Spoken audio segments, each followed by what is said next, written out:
जे आयज आमी म्हटला रेव्होल्युशन ऑन एग्रीकल्चर हे जावपाक जाय. आधी कशें आसलें तशें परतून जावपाक जाय. We have to encourage our youth to do the farming. आणि कशी भोगता म्हाका की आमचो पयलींचो लोक सगळे फार्मिंग एक्टिविटीन इन्वॉल्व आहा. तेंची भुरगीं इन्वॉल्व आहा. सेम वे कलंगूट जालें आतां. कलंगूट एक टायमार कांयच नासलें. फार्मिंग ऑलमोस्ट बंद जावपाचें हेजेर पावलें. पूण आयज रिवायव जाल्लें आहा फार्मिंग. आयज लोकांक कळलें की ग्रीन व्हेजिटेबल्स आपल्या पोरसानूच ग्रो करून खावप म्हणून. आपल्या शेतान व्हेजिटेबल्सूय आमी रोवंक शकता म्हणून. सो ती आपली बिझनसूय करता आनी फार्मिंगूय करता. हें जावपाक जाय.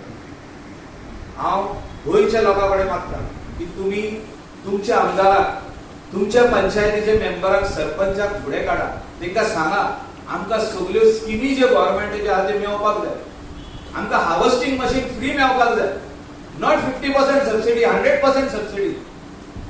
आणि म्हाका दिसता येता ते टर्मीक आमी 100% सबसिडी दितले. जे आयज 50% आहा आनी 50% लोकांक फारीक करचे पडटा ते जावपाक ना. 100% सरकारान दिवपाक जाय हार्वेस्टिंग मशिनाचेर सबसिडी. ट्रॅक्टर प्रत्येक पंचायती कडेन एक ट्रॅक्टर दिवपाक जाय सरकारान. काय व्हडलें जायना ते. Instead of spending money here and there, let us give every panchayat one tractor. प्रत्येक पंचायती कडेन आपली एम्ब्युलन्स असपाक जाय. प्रत्येक पंचायती कडेन आपली हर्समॅन असपाक. These are the needs, and we will see that it is given.